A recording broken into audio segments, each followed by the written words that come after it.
Hi guys, what's up? It's Vance here once again with another travel vlog for you. Today, we're gonna go to Yamato Flower Farm to be exact. It says that it has cool flower gardens right there and a big mansion-like building.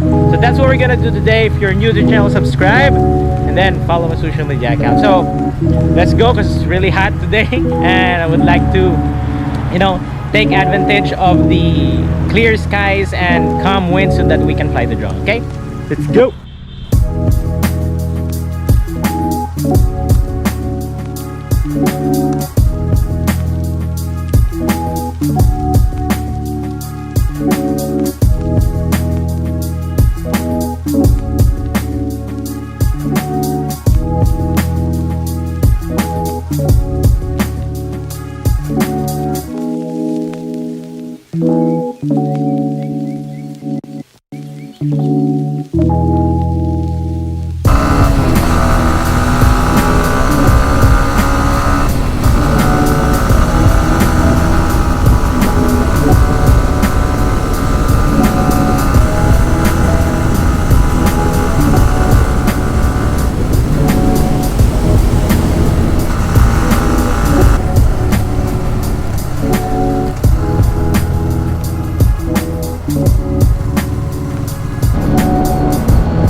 Oh my God.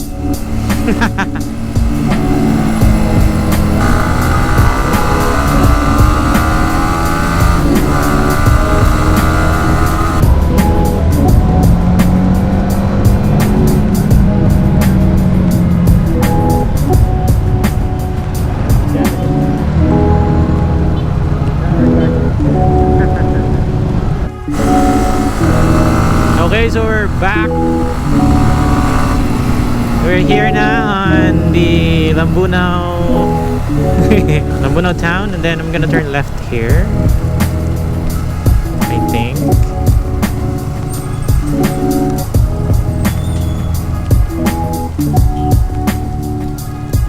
Okay, right here. After na nang mapakadto ko tayo sa Yamato Farm la. Sa Yamato Farm lao. Yamato, sir. May travel pa, sir? Wala. Kilanlan pag subong. Wala. Kay siyo, amon nga, no? Nga barangay. Sa di ka nagali. Sa Pabiya, nong? Sa di ka maad ko. Sa Yamato Farm, tani Dreo. Naman. Ma-shoot ko tani isang video, bla. Ako gano'n, wala ko kabalong. Kilanlan, travel pass de. Ay, okay. Wala akong may kabalo. Mashoot ka man lang. Oo, ma-shoot mo lang ko. Hindi mo ko sila ngagin nga ma-nugid. Huwag ka napitan mo. Wala na, way na. Didra man lang, kumalang isa. Mashoot ka lang ka mag-gagwa. Oo, mabalik mo ko dayon. Sige, thank you, Gidnang. Hindi na makapit-kapit. Hindi na.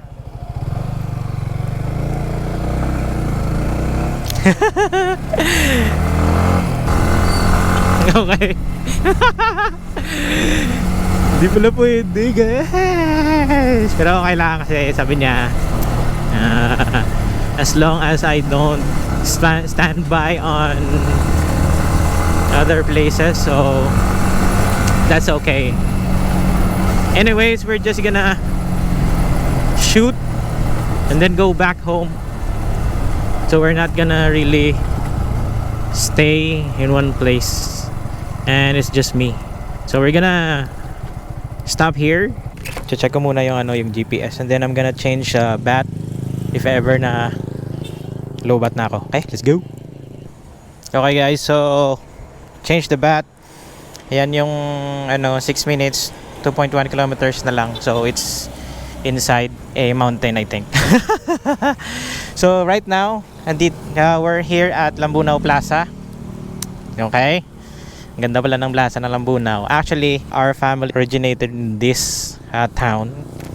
We have our last name on the streets here. So we're kind of famous. Okay, so moving on, let's go.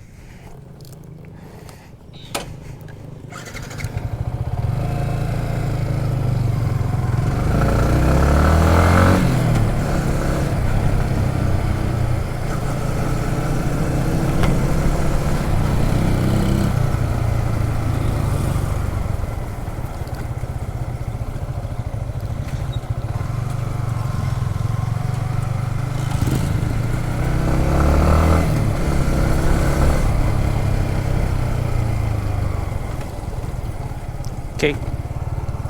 So I'm kinda wondering,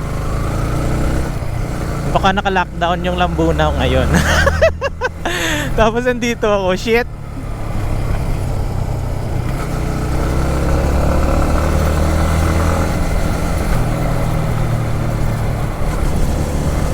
And the town is actually closed right now.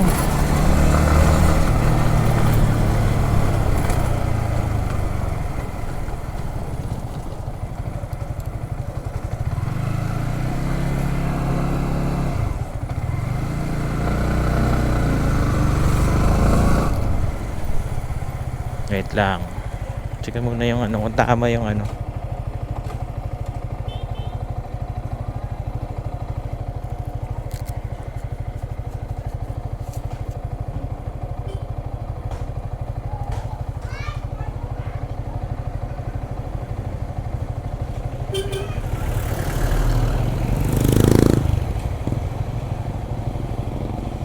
Okay, so mukhang tama naman. Actually, parang nabibingin ako guys. So I know that medyo mataas na yung lugar.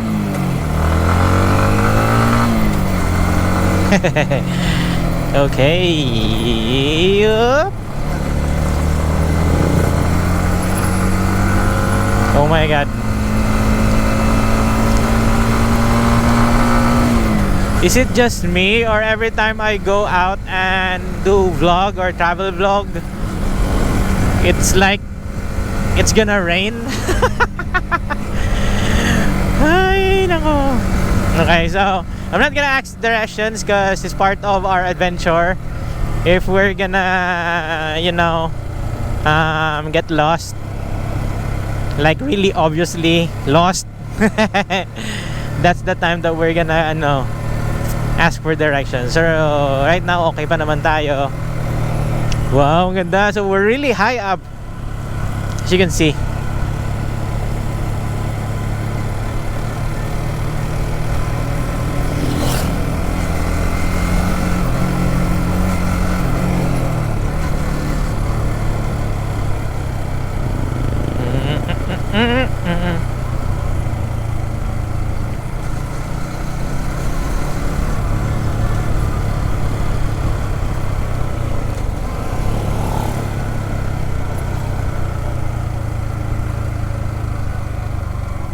Oh my god. Taas. Woohoo. Woohoo. Woohoo. Woohoo.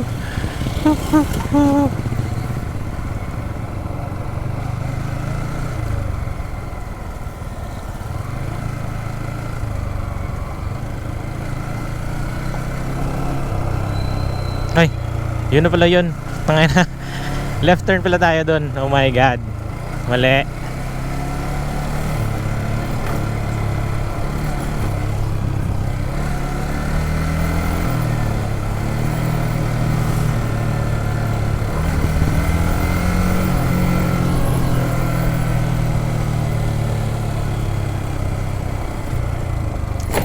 Bawa. Wala, pwede din pala dito. So ayan na yung yung Yamato Farm. Hindi ko alam kung pwede bang dumaan dito. Feeling ko pwede.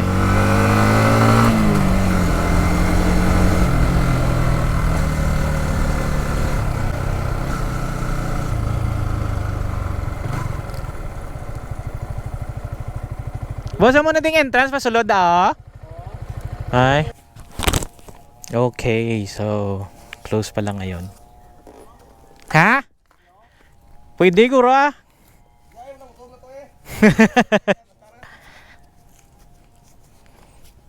Okay, so try ko magpalipad ng drone dito. Pero mas maganda, I think it's much better if we can go in.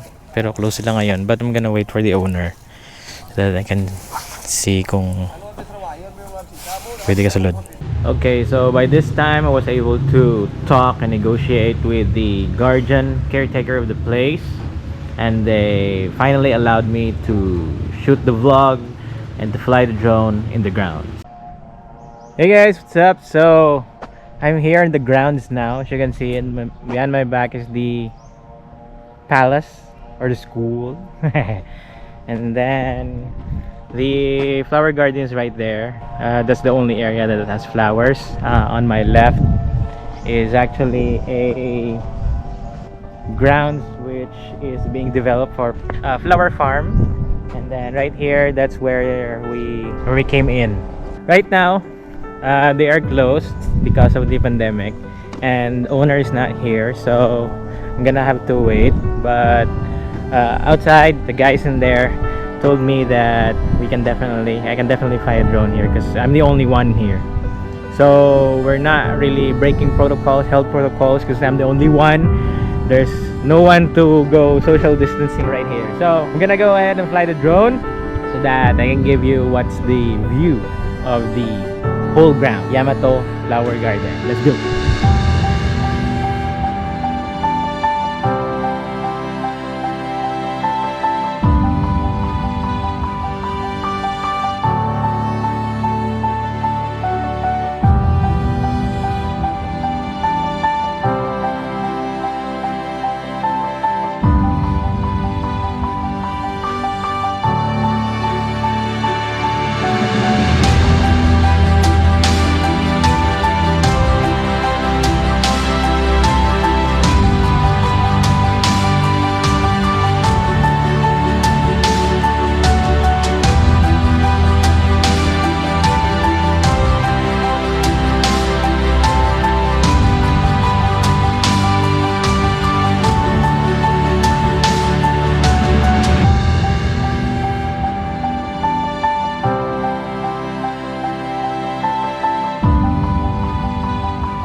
Hey guys, what's up? So this is the end of the video. I hope you enjoyed the tour that we have of this place. This place is actually very amazing. Right now I'm alone because it's ECQ and they're not accepting guests. I was waiting for the owner earlier so I can have permission to go in, but it seems that he has not yet come back, so I just went in and do some footage on the area. Probably I'm gonna ask permission to post this video on social media, just courtesy for the owner of the site. Okay, so this place is not really far from the main town. It's like a 15-minute or 10 minutes drive from the town. There are two ways where you can come in here, one in the lower area of the mountain and one the upper right. As you can see earlier, where I came in, it's on the lower area. The road is paved, so you don't have to worry if you are biking from Iloilo to come here. It's definitely doable as well. You can definitely bike here. If it's raining, then it will be slippery, but it's not that steep of a climb, so you can definitely come here even if it's raining.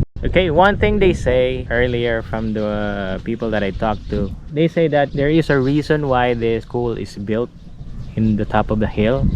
They say that the Japanese owner who bought this land together with his wife, Filipino wife, found a map, and we don't know what is the contents of that map, but we all know the general info when it comes to maps. What I'm gonna say is not really true. I'm just assuming that, you know, maybe they found something in this mountain and then the school is just a cover-up. That's what the people that I've talked to told me about, you know, the reason behind this school, why it's way up here in the mountain. Okay, but we're not really sure. I'm just telling you what the guy told me.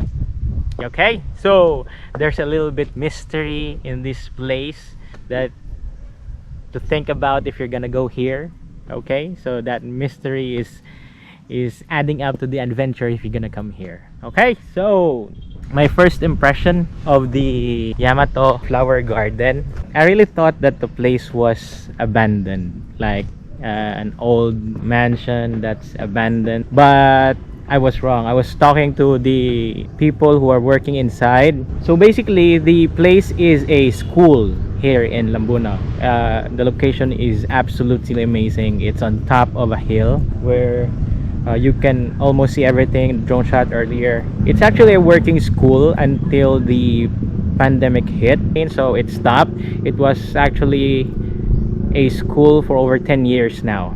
I think it's high school. I'm not really sure with the details. Earlier I was, you know, flying the drone. I can see there are new glasses in the window, so I was like thinking maybe my information was a bit wrong in that case. So that was my first impression. So originally owner of this place is a Filipino here in Lambunao, and then married into a Japan guy, and then that's why they named this place Yamato.